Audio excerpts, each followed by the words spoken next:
Welcome to What? That Old Queen, a candid and adult take on queer life quandaries at a certain age, so please listen at your own discretion. Presented by Bernie and Tommy, their views are their own, and in no way reflect those of any service you may hear this program on. Now, let your ears be upstanding for the Old Queen.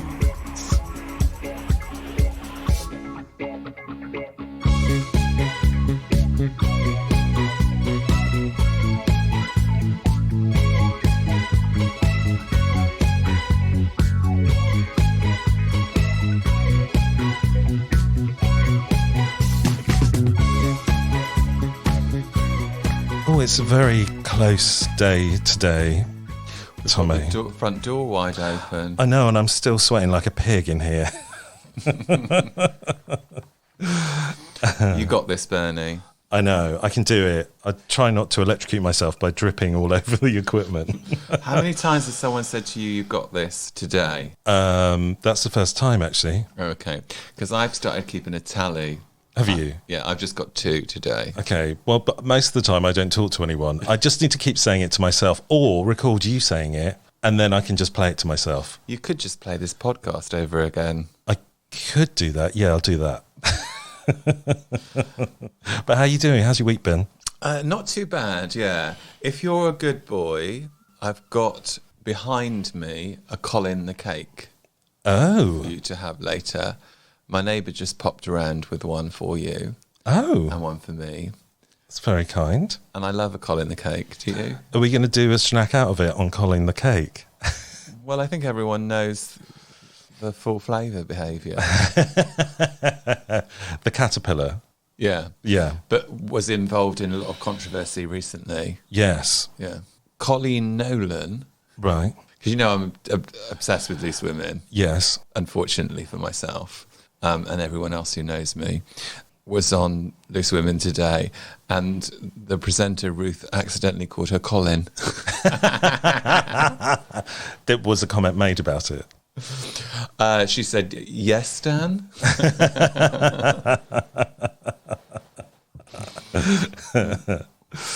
Well, the thing about the Nolans is they've all got kind of interchangeable male and female names, haven't they? Because there was Bernadette, Yeah. who could be Bernard, Colleen, who could be Colin. What's the other ones? I can't remember. Those are our favourites. Yeah, they're our favourites, yeah. Ooh.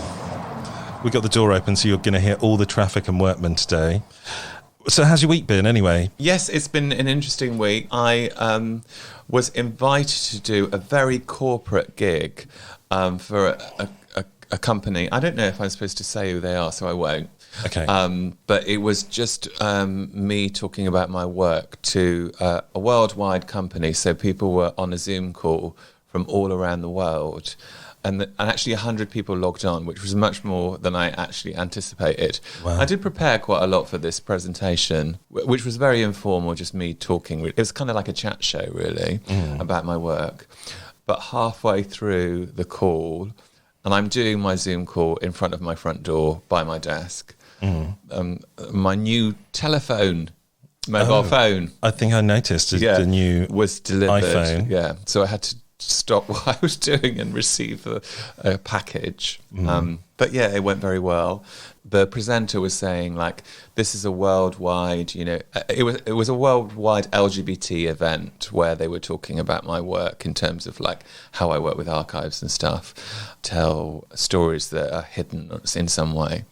And then the presenter was like, if you're living in a certain country and you know someone might be like Tom that would be a brilliant guest, then please get in touch. Like if you're in Albania, for example, there might be someone that you can recommend. And I said, well, we all need an Albanian friend in our life.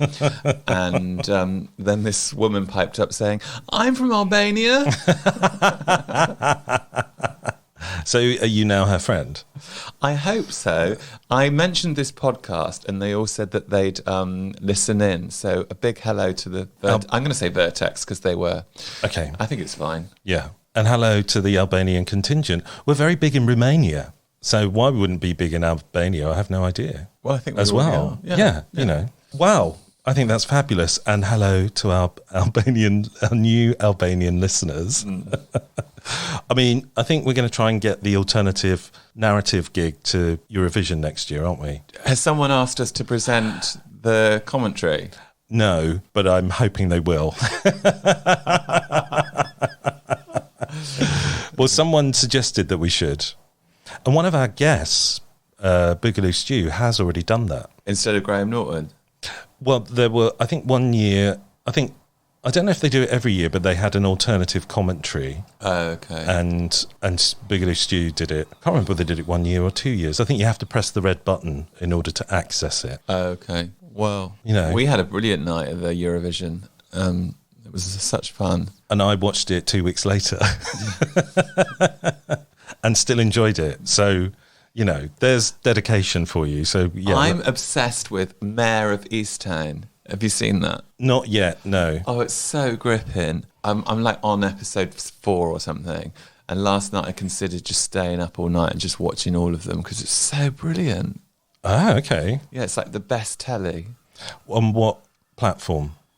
It's on, I think it's on Now TV or Sky. Okay. Yeah. Your mum's telly doesn't get it, basically. It doesn't, no. It's very terrestrial, my mum's telly. But we've got a fantastic guest coming up. We've got Scott Flashheart Elliott from the multi-award-winning Probably True podcast, amongst other things. I've been listening to it today. Yeah, it's good. It's really good. There's like 2 different components of it, it feels like. There's the kind of section with the guests, and then there's these, I don't know, like audio essays where he speaks about issues that he feels passionate about. Yeah, it's good. And also they're quite short, so they're easy to listen to, other than the 70-minute epic that we tend to put out. His is small but perfectly formed, as is never mind the quality, feel the width. So I said that before, I think. Well, and with that in mind, this episode is sponsored by the Gran Canarian Tourist Board. Not really. Me, you, Ryan, and Peter Baker were having a drink the other day, and we started talking about this phenomenon, which is a gay mecca on Gran Canaria, which is the Yumbo Centre. And I've always wanted to make a documentary about it because it is quite a phenomenon. And I've always wanted to star in a documentary about it. Well, I wanted you to star in the documentary about it. So we're thinking of maybe doing a What That Old Queen funded documentary about the Yumbo Centre. Yeah. But I thought we'd do a little piece on it, which is not so little, just to give people a bit of background in case they haven't experienced the delight of the Yumbo Centre. It's quite a phenomenon. And when people think about gay destinations, they think about San Francisco or London or Berlin, Thailand, all of those places. But one of the biggest gay meccas is Playa de Ingles in Gran Canaria, and people from all over the world, all over Europe, go to it. Because it's pretty good weather all year round, isn't it? It's beautiful weather, yeah, especially in, I always find the most depressing month is January, and it's beautiful in January. I've been a lot to the Canary Islands in January. I've been once in January, yeah. And it's probably a nice time to go because it's not too hot then. Yeah. Whereas in the summer, sometimes it's a bit blazingly hot. But anyway, shall we get our teeth into a little bit of the history and the experience of the Yumbo Centre? And Lorrain Bowen has written a song about it, which we will play out in the break, because she's kindly given us permission to include it in our podcast. And it is actually one of my favourite songs. And once you've got it in your head, you can't get it out. You can't get it out. And actually, it probably tells you everything that we're just about to tell you anyway. Apart from in song form. In song form, yeah. So in spoken word, we're going to do this. Do you want to do the first one, because you've got an editorial change for this one, haven't you? The Yumbo Centurium, Spanish El Centro Commercial Yumbo. Is that all right? Yeah, El Centro Comercial Yumbo. Is a shopping centre in the island of Gran Canaria in the Canary Islands, the world's biggest and only LGBT shopping centre. It's an enormous area, Open every day of the year, designed 100% for the entertainment of gays, lesbians, bisexuals and transgendered people. The shopping centre consists of a series of open-air courtyards and terraces. It has over 200 shops and international restaurants situated over multiple floors, ranging from clothes, shoes, perfume, your favourite, Tommy, and jewellery to electronics. And my absolute favourite is fridge magnets. There's a lot of fridge magnets and penis-shaped bottle openers as well. Access to the ground level with retail floors on several levels below ground. I'm absolutely gutted that my fridge won't take a fridge magnet. Will it not? No, it's not magnetic. It's integrated, isn't it? Yeah. Yeah. Oh, well. The Yumbo Centre is also noted for its busy nightlife and its popular attraction for LGBTQIA plus visitors, offering a wide range of gay bars, discos, nightclubs and drag cabarets. In May and November, the events of the annual summer and winter Gran Canaria Gay Pride celebration are usually centred on the Yumbo Centre, attracting several thousand participants. Since opening in 1982, it has been the busiest and liveliest part of the town that rivals even the beachside. How can it not? Almost everything a holidaymaker would want to do, buy, eat or drink and see within the property. Not to mention it's open 24/7 to add colour and excitement to everyone's day or night. When we were there, you know, they get the restaurant owners out into the main central part of it, and one of the restaurant owners came up to our group and was like trying to tempt us into his restaurant. He was saying, in our restaurant, we have cheeses from all around the world. We just kept saying that for the whole week of the holiday. Cheeses from all around the world. Did you respond in Spanish? Mi come queso? I didn't. No, we just laughed in his face. That means I eat cheese. Oh. That's the only thing I could remember when I was in Spain last. Anyway. Very useful, I would have thought. Well, would be useful for that restaurant.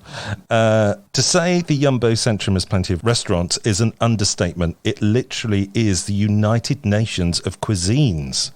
Furthermore, most of them are the best ones to represent their country's cooking. Whatever menu and palate demands, be it Belgium, Chinese, Danish, English, German, Indian, Italian, Spanish, and others, the plate will satisfy. It's undoubtedly within its 4 floors. Yumbo Centre is a paradise for all types of shoppers.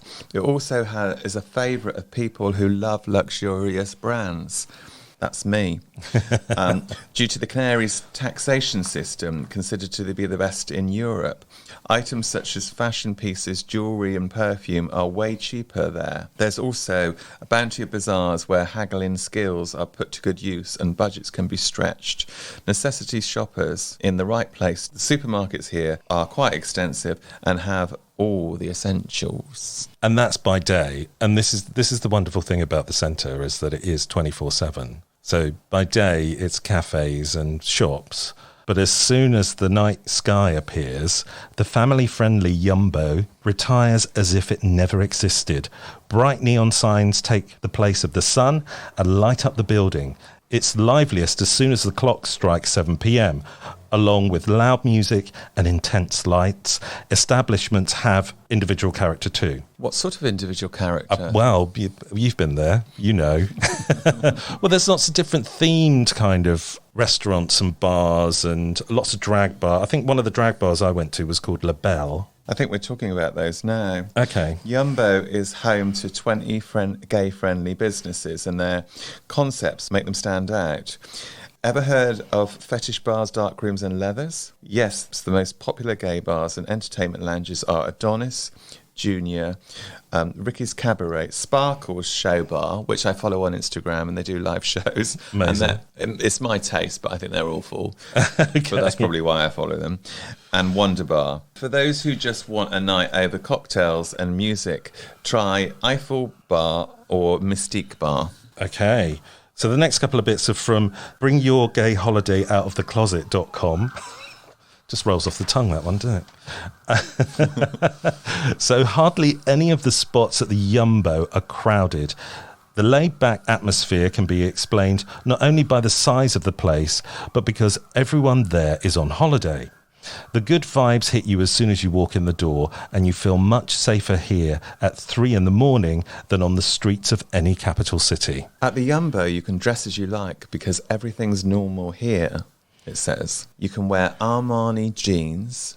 Are they normal for you? It's normal. Yeah. You can wear a tank top from the Chinese shop. That's also normal. Or if you're into uniforms and leather, you can do that too. That's normal. Yeah. To the point that the Leatherman go out on the streets already decked out in their harnesses, and they head over to a bar and restaurant on their way to their favourite club.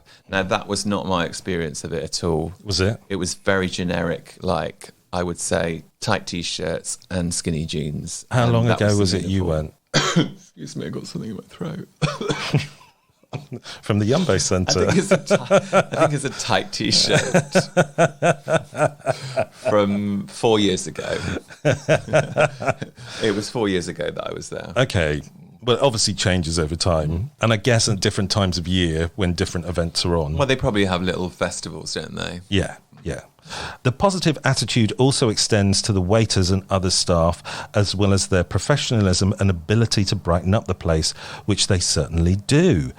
They really make an effort to ensure people enjoy the experience to the full. In Maspalomas, Europe's biggest resort, they're always conscious of the importance of visitors. Let me take you by the hand where membership's a smiling face, rub shoulders against the stars. In Maspalomas. Ultimate Yumbo travel tip: have fun to open new things and keep an open mind. The Yumbo Centre is a round-the-clock wonderland for just going to read that as vaccinators. Vacationers. Vacationers. Yeah. Maybe it is vaccinators now, though. From all walks of life. I'm distracted because my fridge is piping up again. Thus are these hordes of people with different preferences and interests. The diverse crowd also makes an excellent place to visit. While at it, taste different cuisines at every meal. Cheeses from all around the world. Shop till you drop. Wake up to the bar hop all night and see drag shows too. We saw a drag show and everyone was chain smoking in a very small room, and it made me quite ill. Did it? I think you just need to chain smoke with them. That kind of I think that was the part of the problem. I was like, when in Rome. Do you think your fridge has started up because you mentioned it and it's jealous of not having a fridge magnet from the Yumbo Centre? I've got a little trick with the fridge mag. With the is I put a 16 kilogram kettlebell on top of it, and it does stop it. Yeah, well, we'll try that in the break. Okay. It's exciting, isn't it? But so obviously we've done a huge advertisement for the Yumbo Centre now, so we're going to get free drinks when we go back there, right? Well, hopefully. I hope free so too. Airplane tickets as well. Yeah, just a free holiday would be lovely. Yeah. Thank you, Maspalomas Tourist Board. But it is quite a phenomenon, and I just kind of love it there. And I quite like this culture of like multi-use shopping centres in a way that we kind of have it a bit here, but because we don't have the weather and they're not open air, and it's just an odd, unique kind of experience there, isn't it? And yes, it is a little bit tacky and it's not particularly cool, but it's also quite exciting and vibrant. Yeah, I mean, I love the tackiness of it. I like the kind of weird concreteness of it as well, because it feels very like it's just landed there. Yeah. Doesn't feel like it's related to any of the landscape. No. There was talk that they might shut it down because I think they had a right-wing kind of leader in government. But I don't think that's going to happen, because Spain is one of the most kind of gay LGBTQ plus friendly places in the world, isn't it, at the moment? I haven't got my figures to hand. Okay. It's not in my portfolio. Is it not? That's what the health minister kept saying on Radio 4 today. Okay. It's a good retort. Yeah. Anyway, that is a fabulous Yumbo Centre. Tommy and I have some particular stories to tell, but maybe we'll leave that for the documentary. Great. That we're going to do. But we'll play out with Lorrain Bowen's song in the break, and we'll... If you don't know Lorrain, she was one of the finalists on Britain's Got Talent. Yes. All her songs are on SoundCloud, and she's got a brilliant website too. Yeah, and we're hopefully going to have her as a guest soon as well. So we'll play out with Lorrain, and we'll see you after this with Scott. By day it's just a market area, tacky shops, it's quite hilarious. A concrete jungle called the Yumbo, a gay resort with plenty of bumbo.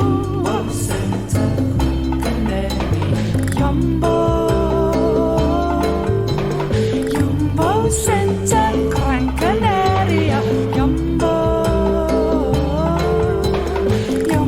Center, Gran Canaria.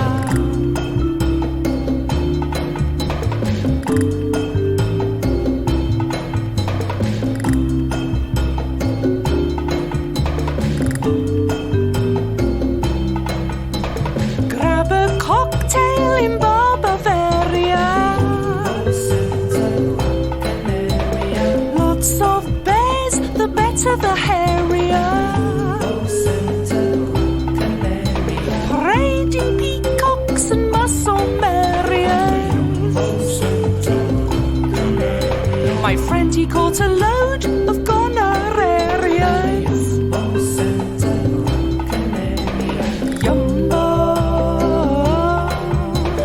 Yumbo Center, Gran Canaria, Yumbo Center, Gran Canaria.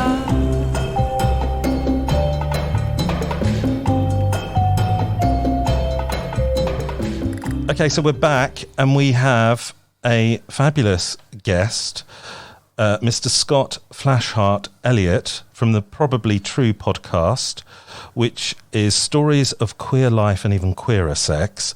He's a multi-award winning writer, editor and producer with a background in award-winning content creation and a passion for elegant communication of great ideas. I took that off your website. I like that elegant communication. I know, it is quite elegant as well. Well, I like to think so. I mean, keep going. Don't stop. Keep Okay, talking. I'm just going to take this other line, which I quite liked off your website. In a previous life, I co-founded and directed the UK's largest and fastest growing lifestyle magazine. What was that? It was back in the day. Oh, this is some time back. It was called So Gay. I didn't name it. My business partner at the time named it. Okay. But yeah, it was a long time ago. Did you hear of it when it was out? No. Was it a magazine? No. It was an online magazine, so it was mostly just like a website with articles. I thought it might be one of those magazines that are usually in the gay bars. We did want to do that, but it cost a lot of money, and that was what kind of tripped it up in the end. We didn't have any cash. Yeah, I used to take them home and have a little wank over the centerfold. Well, who didn't? I've certainly done that before. There was one I remember. There was a lovely young man in, they do the nightclub section where some arty photographer goes around and takes pictures of all the pretty boys dancing and getting sweaty. There was one of a boy with a glow stick hooked onto his Prince Albert, and that's all I remember. I couldn't tell you what he looked like or anything. He just had a glow stick hanging off his knob. Oh. I wonder if somewhere on the internet that photo still is there. Should we track it down? So. I think we should. There were a couple of lovely young men in those things that I just kind of like, when you get a little bit of a crush on someone just from a photo and you're like, oh, one day I shall meet him and he shall fall in love with me and we shall be married in the spring. It never happened. Maybe that's for the best, really. Maybe not. Who knows? It still could happen.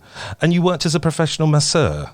I did, in Soho, yes, for 4.5 years. It was exhausting. I ended up running the place, actually, because I was working with a lot of girls who were they were beauty technicians, and there was a lot of beauty involved. So they needed someone who could do a spreadsheet and like cash out the till at the end of the night. So I ended up running the bleeding place, which was fun. Are you going to ask me if I gave happy endings? That's usually the question that follows that first one. I wasn't going to. Didn't enter my mind. But Well, you missed an opportunity to hear a story there, then, haven't you? You can tell us if you want. Well, I talked about this with some friends of mine once, and my Spanish friend, who I think maybe because English was his second language, or just because he's quite straight to the point. I kind of said, well, if I did, I certainly didn't charge extra. And he was like, "Oh, so you were a whore?" I'm like, "No, I didn't charge anyone." He's like, "Oh, you were a stupid whore." I'm like, all right, yeah, that's. I see your point. Yeah, it got to the point where I didn't, where the owners were being dicks and just kind of running everyone into the ground on minimum wage, and so occasionally noshing off a client just to kind of fuck you at them was naughty, but a lot of fun. It perked up my day. It was a little bonus. Naughty but nice. Oh, yes. So tell us about your podcast, multi-award-winning podcast, probably true, which I love. Bless. Tommy loves. Okay. Oh, yay. Thanks, guys. So, yeah, think somewhere between like Lily Savage and Carrie Bradshaw is kind of where I sit myself. A little bit kind of sarky and silly and ridiculous, but with a kind of got me to thinking moment in there as well, which makes the whole thing a bit classier, I think. One of those just me telling stories. One of those got me to thinking moments felt like in a recent episode, I've been listening to them over the last couple of days, was you talking about a feeling of real anger about the kink at Pride, and a rant that you have created in your head and you wanted to create a post about, but you felt so angry about it that you actually haven't recorded it or put it out there. And I wondered, in that feeling of like how rants become kind of a bit more subdued after time, have you got to a point where you might be able to spill the beans on the flavour of that rant? Oh, I can if you want me to. Excuse me. I posted it. It's available in full on my Patreon, my podcast's Patreon account. If you want to support the show, you can go and listen to me rack off half a thing, but I can give you the highlights. I think that my main thoughts around it were that a lot of the communities that are kind of classed as kink by heteronormative people, they're kind of leather and latex and all of that kind of thing, were instrumental in the kind of late 80s, early 90s in forming kind of replacement families for those who either didn't have or were disowned by their biological families. And so they have an important part to play in the queer community, and they need to be recognized, and kind of whitewashing them out because straight people want to bring their kids, or even gay people now want to bring their kids, and they don't want them to have to experience that side of the community, is doing a disservice to the kink part of thing. I think I've listened to a lot of discussions about this as I was trying to form my opinion and rolling the whole thing around in my head. And I think there's a real difference between people wearing the clothes and people actually having sex in public. The former I'm all for, the latter not so much. And I think it does become very difficult to draw that line, because that's the thing of fetish, is that sexual things don't have to involve nudity or penetration. It can be like the dom-sub relationship. It can be pups on leads and things like that. So again, it's iffy, but I would say that kink should be welcome at Pride, in my opinion, but people like having sex or doing drugs openly should not, which of course the things that people hold up as the examples that shouldn't be allowed.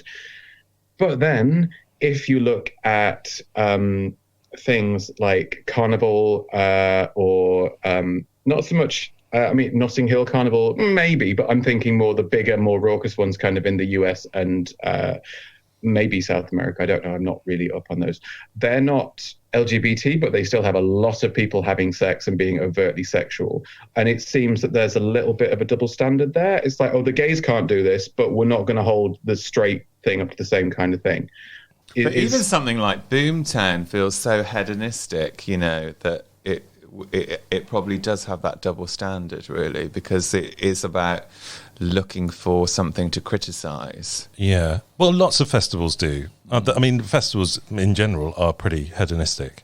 Yeah, and I think that the hedonism has a part to play in all that. I just don't think you should be getting your dick sucked on Regent Street. Sorry, can I? It's all right if I swear. Am I of right course to say it words is. like dick sucked? Okay, just checking. We're Just don't explicit. say Regent Street. Yeah. Yeah, just yeah. Don't say and heterosexual. Okay. No. Readers, horrible. And I think a lot of the time when people say, oh, think of the children, or I want to bring my kids, I can't bring them because it's not family friendly. And that's very much the heteronormative idea of what a family is, for one thing. Yeah. And two, the kids, if the kids see people in funny outfits, they're going to see people in funny outfits all day. There'll be people wearing like fantastic drag outfits. There's always the kind of people in their pants and Speedos and things like that. And then there'll be people in leather and jock straps or PVC or something, latex or something equally sexy. And that all they'll see is people in fun outfits. That's all that the kids will care about, unless there is actual sexy stuff happening that someone has to explain to them afterwards. I don't see a problem with that. Was kind of where I was going for it. And I feel like these conversations are always kind of thrown around to sow discord and get some arguments going that don't really need to be there by people who would seek to divide us. Yeah, exactly. I mean, we've been quite kink positive, haven't we? Because we've explored lots of kinks. We've done features on kink. We used to play. I actually was going to play Kink My Bluff with you. To test your knowledge on kink, but we can save that for another time. In answer to my question, it does feel like, that feeling of being really angry about something has actually formed into something quite articulate that you can talk about well in terms of like not just shouting. Now, yes. A couple of weeks ago when I wrote the episode, a bit less so. There was quite a bit of shouting. I did kind of, in the original script, I did kind of go off on one kind of saying how the people who are thinking that the way to be accepted by the breeders is to be as like them as possible and to kind of change all the things that make... discard all of the things that make being queer fun, so that we can be just like the straight people. Only both of us are boys instead of one of us is a girl. Mm-hmm. That's no fun. And the original chant wasn't "We're here, we're queer, but tell us if you want us to change. We'll do whatever it takes until you like us." That's not really what they were chanting back in the day. So, no, no, thank you. Queer Podcast Network is another thing that you've set up.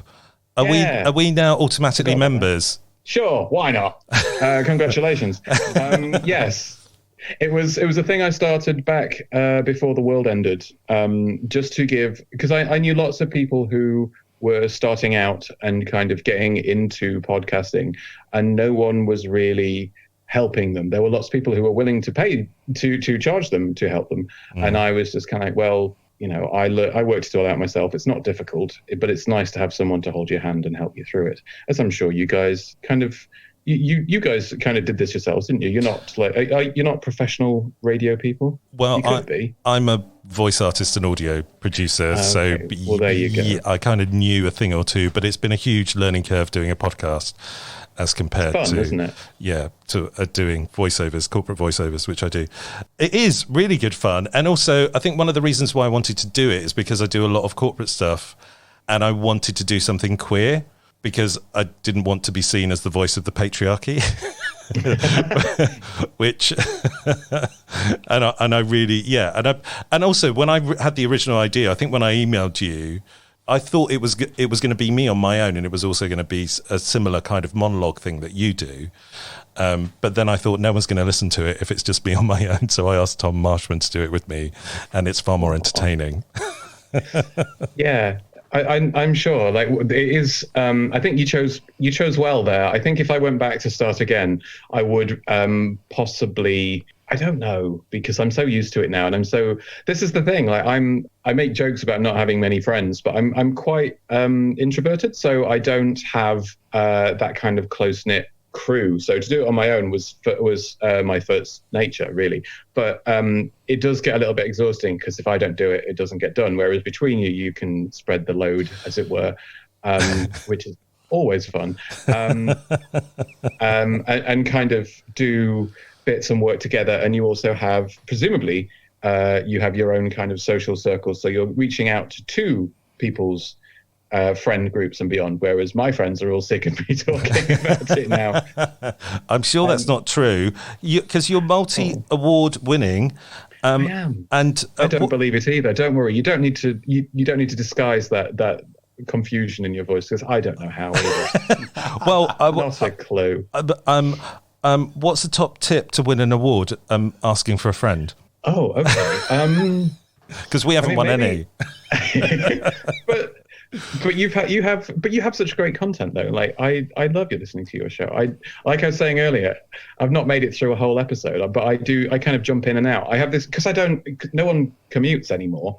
So I used to have like a good 45 minutes to an hour of like solid listening twice a day. Whereas now I just put one on while I'm cleaning the bathroom. Well, no, because that hasn't happened since lockdown. So when I go to the shops when I go to Sainsbury's or something, but that's 10, 15 minutes. It's not long enough to get a full episode in. And if I press stop on an episode when I get back to my house, I won't come back to it. I'll always go on to the next one because I'm a horrible person and have a very short attention. I think that's why yours are quite good, because you've got a selection of different lengths. Yeah. There was one that I was listening to about the island, which I really liked. And it made me think about the Queer Circle housing fundraising scheme that they're trying to put together, like a queer like housing estate, I suppose, in Greenwich. Do you know about that? No, I've heard it mentioned, but I haven't kind of done any research on it, mostly because at the moment I'm between jobs and hearing about other people having lovely houses really kind of gets me going. But I was like, oh, good for them. And scroll. But yeah. Well, you could be the resident podcaster. Yeah. I mean, I'm sure they've got a bajillion podcasters already. So many, but that'd be nice. Yeah, I could just walk around and be like, hey, listen to my voice. I'm talking. But I suppose a top tip for podcasters. For being a good podcaster. No, not being a good one, just winning awards. Oh, just winning awards. Yeah. Oh, blow some judges. Yeah, that's probably do it. I hasten to add, I haven't. I mean, I might have. I don't know who the judges were. And, the law of averages says it's possible. There's going to be some overlap at some point. I think resonating, doing stuff that resonates with your audience, that makes people go, oh yeah, I can see myself in that. Is kind of, and that's why I started mine, because there were several podcasts of like well-meaning people sitting around kind of going, oh yes, racism in the LGBT community, that's bad, we need to stop that. Yes. Oh, and transphobia is a bad thing. Yes. And it'll be 3 or 4 middle-class white guys, and I'm like, great, well, I'm a middle-class white guy and I'm bored of you, so I can't imagine anyone else is really enjoying it. And so I kind of, I thought, well, what do I want to hear about? I want to hear funny, silly stories about like awkward sex that went wrong and stuff like that. And well, exactly. Yeah. And that time, like me and my first boyfriend were trying to have sex, and a bottle of poppers slipped out of a lube cupboard hand and just splattered all over the floor, and we nearly died because we couldn't, because we were in this very small bedroom, before we realized what was happening, there were these fumes everywhere, and we were both going really kind of dizzy and weird, and we had to basically like leave the room. And was there no windows? There was a window, but it was quite small, and so what we kind of legged it from the room, like covering our modesty, as this is student housing back in the day, and then had to kind of like, we were both just giggling our heads off. It took us like 20 minutes to stop giggling because we were so like oxygen deprived. and then I had to kind of put a cushion over my face, charged into the room and opened the window as far as it would go, and then ran out again and slammed the door. And we just had to kind of sit awkwardly in the living room in our pants for an hour until we thought that the fumes would have dissolved enough for us to be able to go back in. We'll get the shaken ruined the carpet. Yeah, well, it ruined the carpet. Did Didn't it? get my deposit back. Oh, gosh.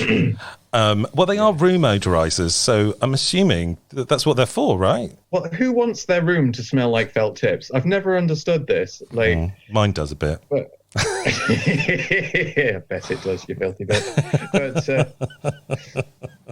But yeah, so, and there were no fun, like there was no fun side of the LGBTQ experience, and so that's where I started, and then I realized that having guests would be a good idea because there's a lot of stories that I can't tell because it's not in my little world, because I've lived a very protected and sheltered life, and I'm happy about that. I'm quite pleased, but I'm aware that a lot of people don't, and that shouldn't mean that they don't get to tell their stories too. Yeah. So I think that's one of the reasons why we started the podcast, because traditionally in the gay world, when you get older, you're kind of considered past it. And one of the reasons why we wanted to put a positive spin on being older in the LGBTQ plus community, but also make it fun and entertaining, because some of the stuff that was out there wasn't. Yeah, and I mean the stuff that isn't definitely has its place. Like in terms of it doesn't, and not everything has to be fun. There's a lot of stories that need to be told that are about the suffering that our community's been through and that people have had to deal with. But it doesn't have to all be that. It's a bit like one of my jobs back in a previous life was as a queer film critic. And so I went to quite a few film festivals and stuff. And you could pretty much, for a while, not always, but almost a lot of the time, queer movies kind of fell into coming out stories, AIDS and misery stories, and then lesbian love stories, which without fail end badly. I have yet to watch a lesbian love story that ends happily ever after. And that might just... Oh, no, sorry, there was one that involved lucha libre wrestlers and was absolutely amazing. But all the others kind of... They fall in love and they suffer and then they must part and they're both brokenhearted, staring out at the sea and all this kind of thing. Have you seen that Kate Winslet one? Oh, God. Which one was that one? It's like... They all blur after a while. It's like a fossil one. She's like a fossil lesbian. A fossiling lesbian. She's not an actual fossil. She likes. She's like an archaeologist. Yeah, she's an archaeologist. Okay. Yeah. No. But was it any good? Did it end sadly?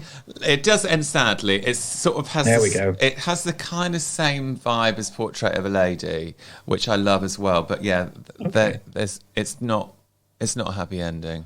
I didn't realise you were a gay film critic, because I made some gay films back in the day, so you probably criticised them really badly. Anyway, no, well, I always did my best to be. I always did my best to be even-handed and kind of work and not be like, oh my God, another coming out story. We get it.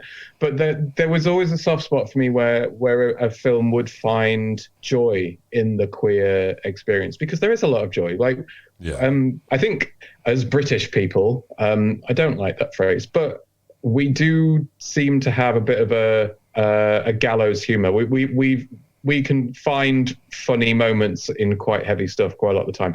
I'm from Yorkshire, so kind of Brassed Off and The Full Monty were both films that were kind of happening around the time I was growing up, both kind of quite bleak and miserable settings, but funny and fun movies nonetheless. So, and I think actually the queer experience kind of exacerbates that in some ways. Yeah, definitely. What, my being northern? Yeah, definitely. No, seeing the humour in the tragic or the kind of like the darkness. Yeah. Yeah, definitely. And I think, as with everything, it's the way you tell them. You can have a really sad story that at the same time feels uplifting and like fills your heart with something lovely, or you can just beat it into everyone, kind of Werner Herzog style, that life is meaningless and we're all going to die. It's up to you. You choose your own adventure, don't you? Yeah, definitely. So you're taking a break from Probably True, which is why you're on holiday on our podcast at the moment. I am. Well, I'm more than happy to holiday on your podcast whenever you'd like. You guys are a delight, and you're more than welcome to be here. Oh, thank you. I'm in my Speedos right now. You just can't tell because the webcam doesn't pan down far enough. Okay. They're quite snug. I bought them before the pandemic, and they're quite they're a lot snugger now than they used to be. Yes, because it's just me. and countless guests, I do my best to, I do about 12 episodes to a season, and then I have a couple of months off just to kind of recharge my brain juice and basically to have more bad sex, so I've got things to come back and talk about, because there's only so many bad sexual experiences you can have before you start to rerun the same story. Also now we're coming into the season of bad sex, I think, as things are opening up. Yeah. Yes, do you think everyone's... Let the bad sex commence. Is everyone just going to be a little bit more awkward now? Because some people haven't had sex for 18 months. I'm talking about myself here. So is it all just going to be a bit awkward, and have we forgotten how to do it, do you think?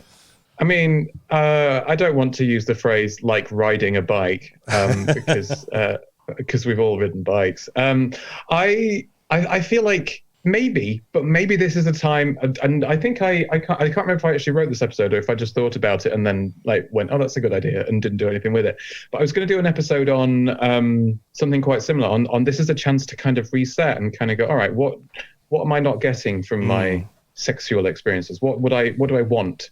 And kind of realigning, as it were. That's a wanky marketing term. I used to be a marketing wanker. You can tell sometimes, but I hope I've kind of undone a lot of that. But I've been doing a lot of sort of consultancy work for like arts organisations that I work with, because they're kind of reimagining what they might be when they open up. So they're kind of like looking to create themselves as being more equitable as we move forward. And I'm just like thinking, well, we all just need to do a bit of that work. Yeah, like make your penis more equitable. Make your bum more enjoyable for you and for other people. I mean, that's basically what I've been doing this whole time. Wonderful. That's what I've been doing for 40 years, but, you know, it hasn't worked yet. But I think that, and the focus for me for a long time, especially because it took me a long time to kind of accept that I could be found attractive. Like for a lot of the time I would be like, oh, he's cute. Why does he want to sleep with me? That's very weird.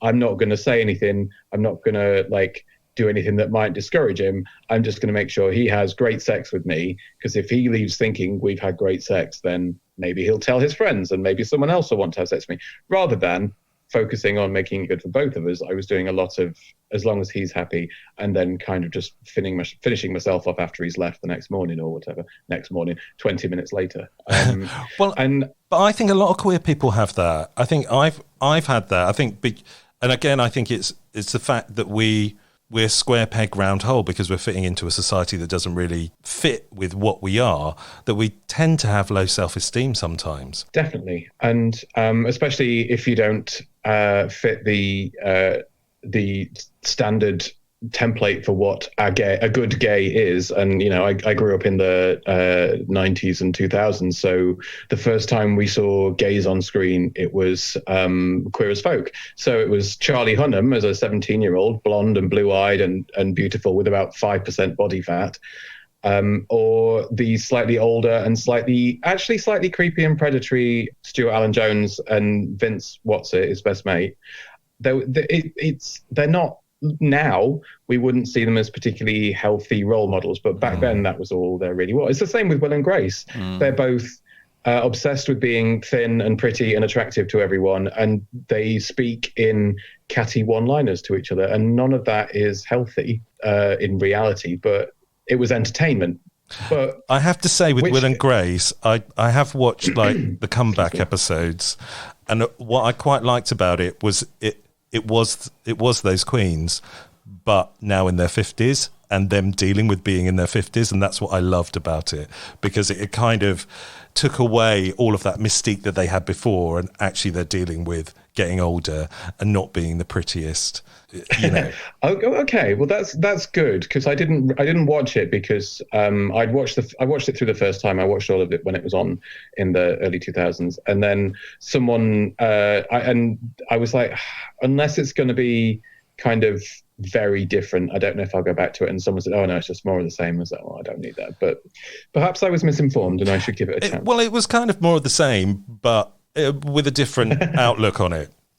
Okay. Do you know what I mean? Well, I did see a clip where Will was schooling some young twink on why Madonna was an icon, because she kind of stood with the gays through the 80s and 90s, and she'd been there for the AIDS epidemic and all that kind of thing, which was nice. I kind of think, oh, good, yeah. But it didn't make me want to go back and watch the episode. So we don't need to do that with you now. What's that? Talk about how great Madonna is. Yeah. No, okay. My goddess of choice.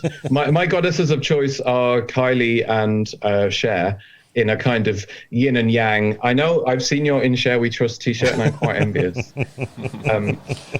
But I see Kylie and Cher as yin and yang. They're like, Kylie is light and joy and sparkle, and Cher is darkness and pain, but moving through it, growing and becoming something new. Yeah. That's like me and you, Bernie. Yeah.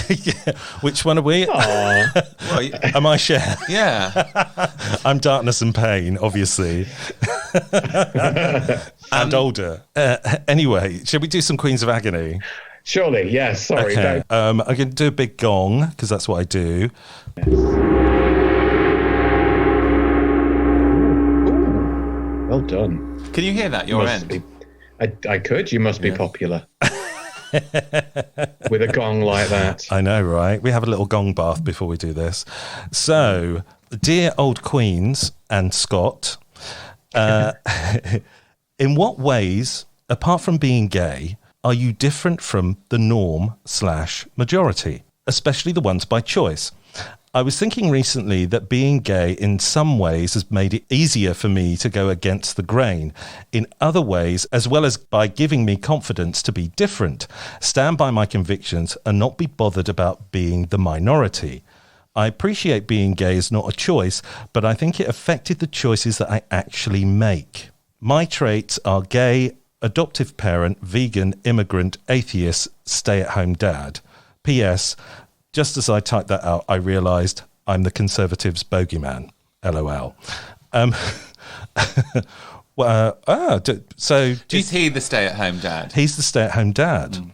So, do you think being gay has given you different life choices from the norm anyway?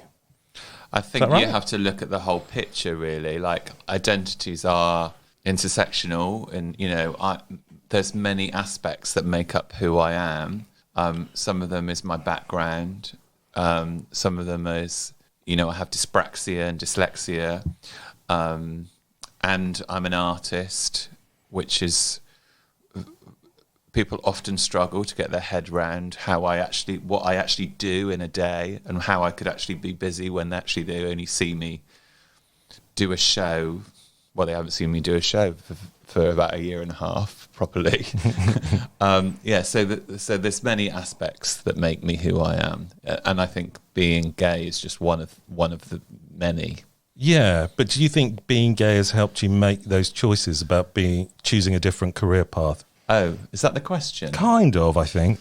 I mean, it's not just necessarily about career. I think it's about everything. Yeah, I think it's all wrapped up. Yeah, it's all wrapped up together. I think for me, I identify as a femme gay man, so I think that is not that sort of sits quite uncomfortably with society, I think. Yeah. How about you, Scott? Oh, sorry, I'm just going to cough all over you. Well, we were talking. Well, that's the beauty of Zoom. We were talking off. Cough away. We were talking off microphone about perhaps difficulties in finding long-term relationships, as one does. Do you think because you've made different life choices, because you're gay, that might be another reason for that? This is interesting, actually. I've been talking about this with a friend of mine. I often find myself othered, and often I find myself being the one that has othered me, which is a little bit meta. So I'll kind of explain that a little bit better. I often find myself being on the outside, not kind of connecting properly or being a part of the group or whatever. I'm a lot more comfortable standing back and watching. like I say, I'm quite introverted a lot of the time. And I think like growing up gay in a Yorkshire mining town, it's very kind of Billy Elliott, even share the surname, except he spells it wrong. And I can't dance. I'm also mildly dyspraxic, so it's just kind of stomping about rather than dancing. Anyway, I think I don't know whether I would say that I'm completely other because I have that feeling of not being a part of things because I'm gay, or whether it's fed into it. But I think. Like you were saying, they all kind of roll into one. It's very difficult to say these things are because of this and these things are because of this. So I say, yes, I'd say so. But there's elements. I think everything feeds into everything else, like you were saying, and yeah. Well, I kind of think because I don't have to follow like a heteronormative life, like getting a partner, having a baby, buying the house, and all of those things which are just seen as things that you do in society. I think being gay has helped me make different life choices because of that. So I think this guy's right in a way. I also think that when I think about that question, I also think about historically, like there is a sense of a stigma around being gay, and you can't help but feel that our queer ancestors within that. Do you know what I mean? Yeah. I can't really explain it very well, but that we are a product of we live in a much more liberal world now, but there's still a relationship to past which we're bringing forward in the way that we interact with the world now. Yeah. Yeah, because they would be seen as eccentric and flamboyant and not the norm. Or they'd have to hide everything about who they were to be seen as the norm, and that can, there could be shame attached. But I agree. Like again, northern mining town, like the life that was pretty much ahead of me when I was like 14, 15 was marry someone that I probably have already met and went to school with, get a job, squirt out a few kids, die, and that was pretty much it. That was your life, really. And I can't say that appealed. No. Which is why I moved to the big city and stumbled around drunk for 20 years. Well, we're stumbling around drunk in this podcast. Anyway, let's move on. And I think as long as they're proud, as long as they're happy and comfortable with who they are, then I think that's the main thing. Yeah. And I think this person is. So yeah, they sounded it. Yeah. Yeah. Good for them. Okay. Dear old Queens and Scott, obsessively turned on by my husband sleeping with other people. So I've been with my husband for 11 years. We have an open relationship that allows us to have one-night stands. But for years now, I've been extremely turned on by my husband when he sleeps with other people. It's gotten to the point where I barely get turned on by other guys and only want to sleep with my husband, and especially right after he's just shagged someone else. I read somewhere that this is psychologically about sperm competition that leads to increased arousal when you have competition. I rarely hook up with other guys, no matter how sexy they are, because they don't turn me on. If I hook up with another guy, all I can think of is my husband with another guy. I'm finding it's starting to become debilitating, and I feel like I need to regain some power. Do you have any advice? Is it like a cuckold thing, or is it something different? I don't think he's there while they're in the act, but he just likes to hear about it afterwards. And then have a go immediately afterwards. His poor husband must be knackered. Like, I'm barely able to manage one guy a night, then to have sex with this random, and then come home and have my husband be like, "Ooh, tell me all about it," and then do me. I'm like, I don't see. I mean, I'm not really sure what the problem is. Like, he's complaining that he doesn't really want to hook up with other people. Like, all right, fine. Like, you don't have to. One of the joys of being in an open relationship is that you're open to do as much or as little of the extramarital stuff as you want to. Surely it's not like there's a quota. I feel like he's testing the water to see if he feels that his behaviour is in any way normal. But I know a lot of people that have open relationships, and this really gets... So back in the day, when gaydar was a thing, I got chatting to a guy who was in an open relationship, and it was right when I kind of first heard about open relationships, who wanted to sleep with me, and obviously I was looking for a boyfriend, which didn't happen. But I was really curious about what the situation was with open relationships, and now I actually quite like the idea of it. I think everyone should have an open relationship. And they said exactly the same thing. They said it's really hot when they go out and have sex with somebody else, and then they come home and tell their partner about it. And I thought maybe this is one of the reasons to do it. Yeah, because it ignites their relationship and their sexual relationship in a way. Yeah, definitely. I have a lover in Manchester who I saw quite recently. I accidentally gave him chlamydia, but that's another story.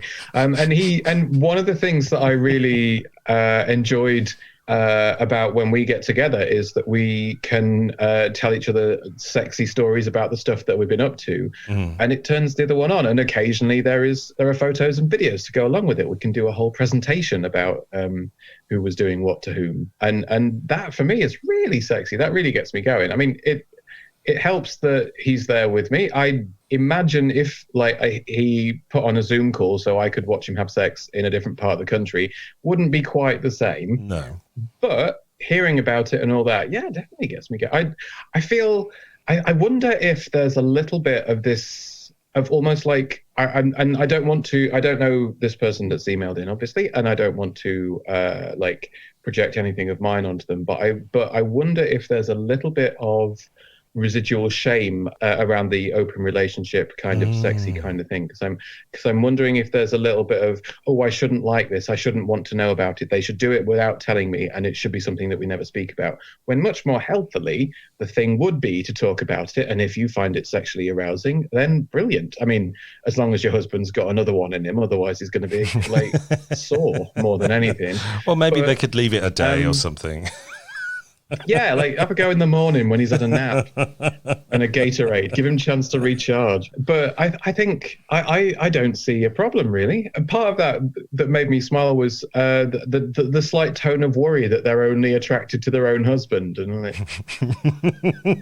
that's the point. Yeah, perhaps. Yeah. But I don't see any, as long as everyone's happy and there's a lot of communication happening and all of that, I think that sounds wonderfully healthy, and I'm actually mildly envious. And I think as well, part of the joy of an open relationship, as far as I can see, because I am quite a lazy person, is I can outsource the bits that I'm not in the mood for. If my significant other is all randy and stuff, I can say, look, get on Grindr and pop down the road. I'll have your tea ready for when you come home.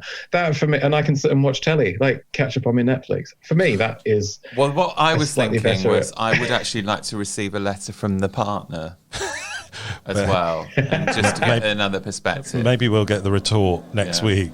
That's true. Just the partner going, I'm so tired, I'm so sore, everything is spongy and bruised, please leave me alone.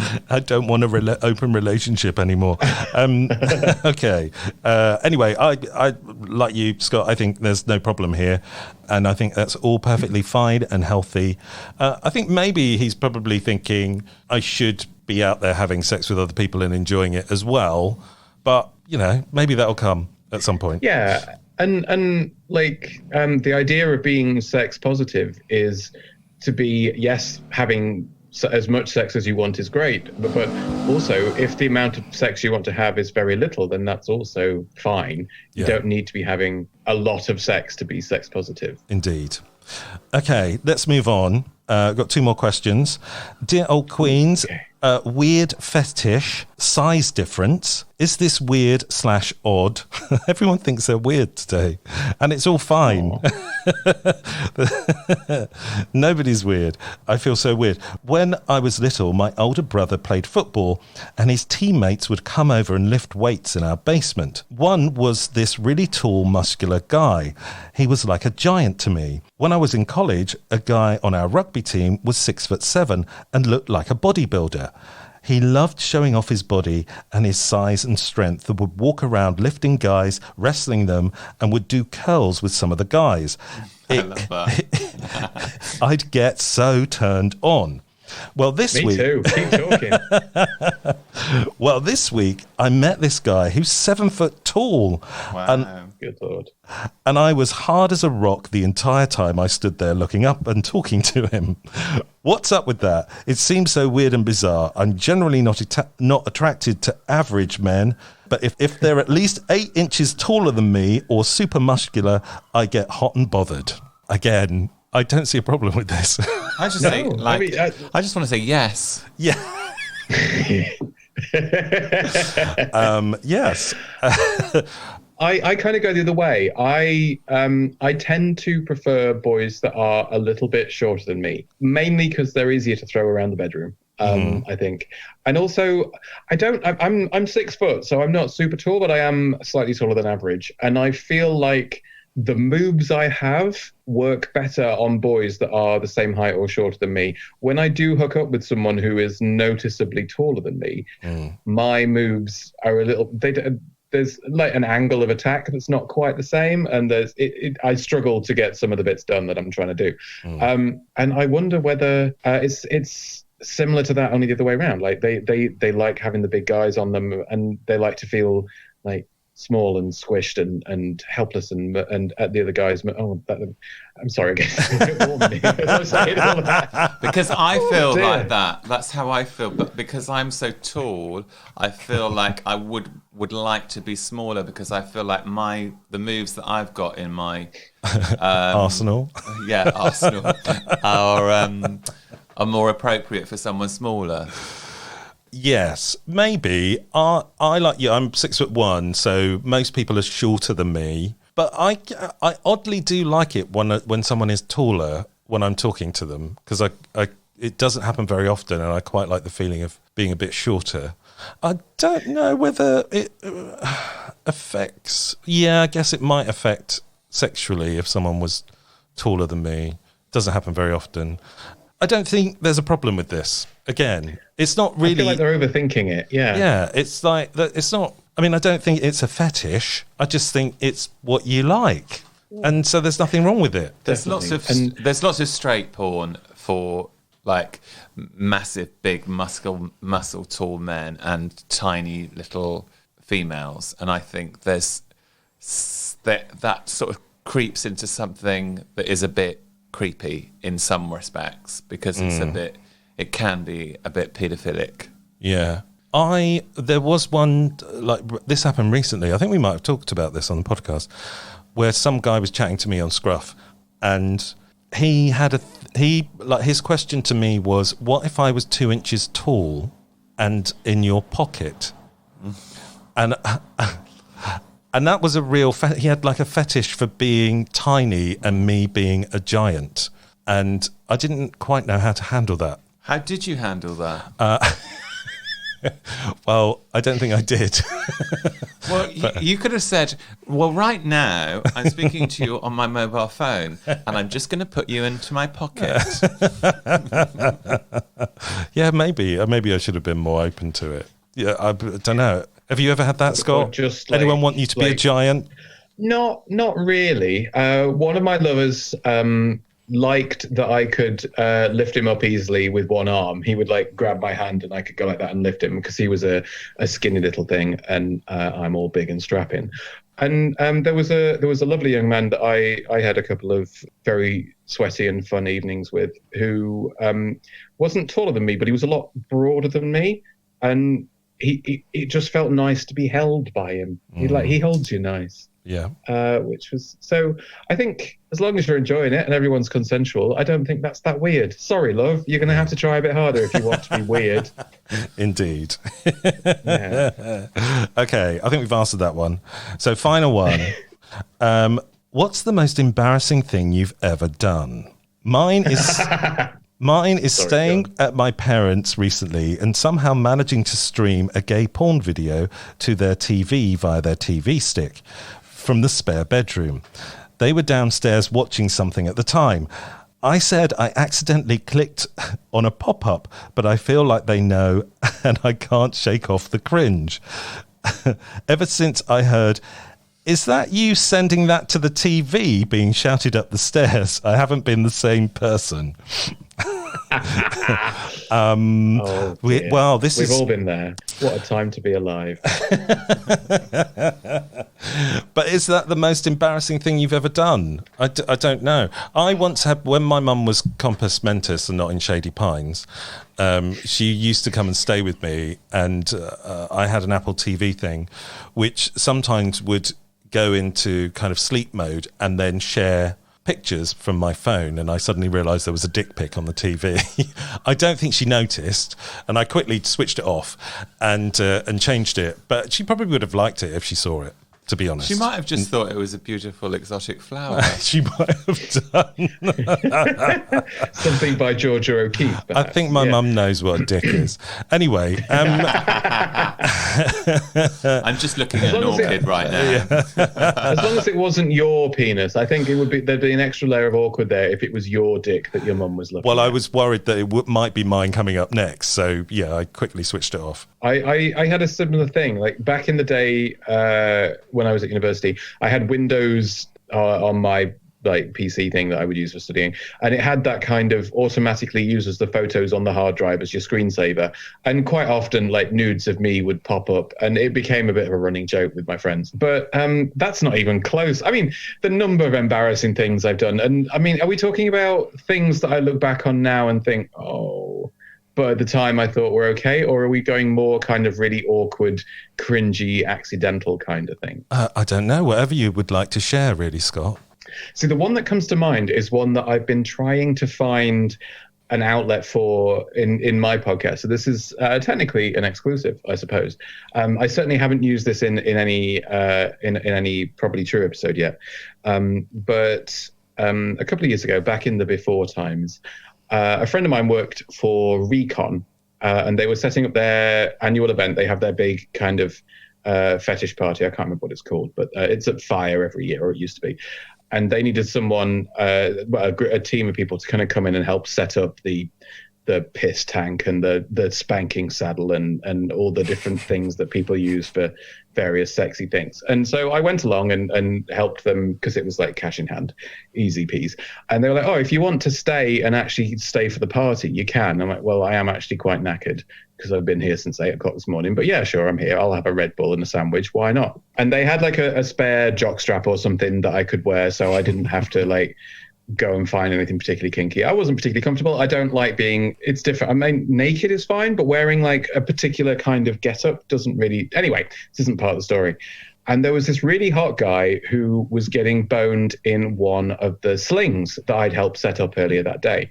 And as the wanting to take some professional pride in the sling that I had set up, I thought I'll join the queue. I'll have a go on him while he's in this sling, so just so I can see how sturdy it is, and also he's really hot, so why not? So I waited my turn, and of course I was enjoying watching everyone else give him one or two. And so finally it got to my turn with this lovely young man. And I was very keen and very excited because it was someone that I'd seen around, so I knew I quite fancied him already, and he was having a great time. He was quite happy laid there. But by this point, see, no one had told me that the floor underneath them gets quite slippy with, let's say, lube. But it certainly wasn't just lube. But let's say lube for the purposes of this. And so up I trot, very, very kind of excited to be doing this guy that I fancied for a while, that I've seen around, and who is happy to for all comers, literally. And so in my haste to kind of pop it in and start this wonderful moment between us both, I don't notice that the floor just underneath him is covered in fluids.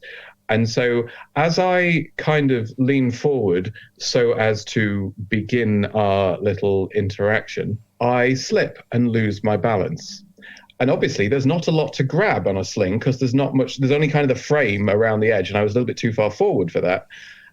So what happened was I slipped, tried to grab something, ended up headbutting him in the crotch, and then landed face down in the puddle of slime underneath him on the floor. So he's doubled up because I've just nutted him in the balls, and I'm drowning in other people's jizz underneath him.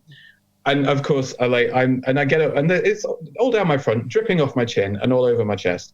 This selection of bodily fluids, and he's in a lot of pain. And in the end, I had to kind of wipe my face and then kind of help him out of the sling so he could go and hobble and have a drink before deciding whether or not he wanted to come back and have another go. So I didn't get to have a go on this young man that I'd fancied for so long. And I'm really, really hoping he doesn't recognize me or himself from this story should he hear this podcast. Bernie always creates brilliant titles for the podcast. And I just wondered whether this one could be Drowning in Other People's Jizz. Maybe. Let's see. And this was live streamed to your parents' Now TV stick? Yes, okay. that was right. Broadcast around the world, including to my parents. I don't think I can beat that one. Can you, Tommy? I don't think so. Well, I had a few ideas, but the one that was sort of awful, an awful thing that happened to me was when I was living in a big house share and I had an attic room, and I was chatting to my housemate in her bedroom, which was on a lower floor, in my pajamas. And then I went up to my attic room, and we all just had those massive big dial-up computers. It was years ago, about 20 years ago. And I thought, I'd just have a little wank before I go to bed. And so I got the dial-up up, and I was just loading up a page. It was a very big room, and little did I know that someone had actually broken into my flat. So there was a burglar in my flat, and he was hiding behind the sofa. And I'd just pulled down my pyjama trousers and I was ready to go. And he revealed himself from behind the sofa. So I had to kind of tuck myself back in and sort of have a fight with this burglar. And well, as it transpired, he ran, we had a fight, he ran out the door, but we called the police and they got him. And then he'd burgled lots of people in the area and he was sent to prison. But he'd never come face to face with one of his victims. And so I had this call a year later from his social worker saying, he's doing really well and he really wants to meet you, because it was an important event in his life that he came face to face with someone that was just about to have a wank. And he was called Matthew Badman. And I'm called Tom Marshman. So it felt like a battle of the superheroes.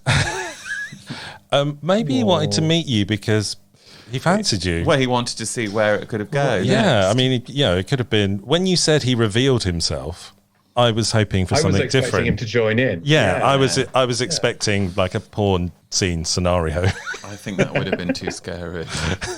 Well, maybe, but also quite exciting.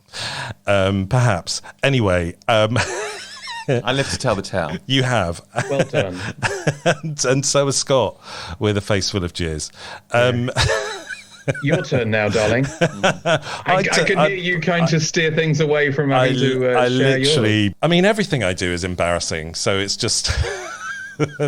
if I went into it, we'd be here all night. So I'm gonna pass over with just the dick pic on my TV in front of my mum.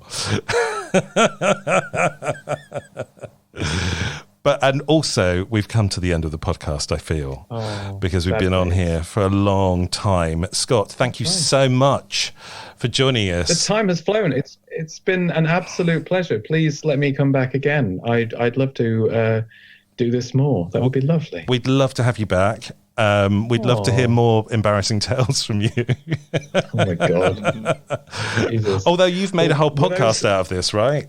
Yeah, that's true. I have to keep doing awful things to myself to keep you guys satisfied. Is it not enough that I almost died by poppers and then almost drowned in jizz? You want more? It's been an absolute pleasure. So thank you so much for having me. And very, very keen to come back and do it more because you guys are a delight. Oh, thank you. So are you. And tell our lovely audience where they can hear your podcast and the like. Oh, in all the best places where you find podcasts, and some of the really dodgy ones as well, like that. Just search for Probably True. It's called that because my mum listens. She's very proud of me. Everything I talk about is completely true, or 99% true at least. And if you want to find me on the internet, just search Scott Flashheart with 2 H's. And there I shall be, I'm sure. I'm fairly easy to find to it. You guys are amazing. And I'm glad you do what you do, and I love listening to you. And I promise I will make it all the way through an episode at some point. maybe you'll make it all the way through this episode. Who knows? Oh Christ, no! I never listen to my own. Oh, you're exactly like Tommy. Tommy doesn't even listen, so I have to edit, so I have to listen to it multiple times.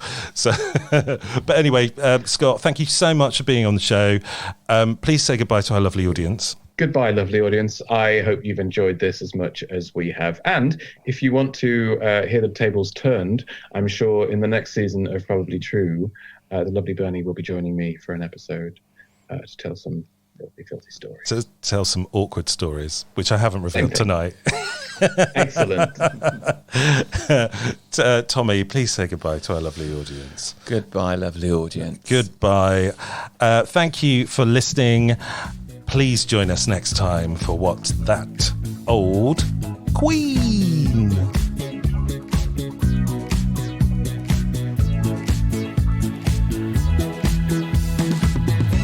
You have been listening to What's That Old Queen? Written and presented by Tom Marshman and Bernie Hodges. The show was produced by Bernie Hodges for Hodge Podcasting in 2021. If you have a question for the old queens, or you'd like to be a guest, or you want to sponsor a show and give us lots of money, you can email hello@thatoldqueen.com or find us on Facebook, Instagram, or Twitter.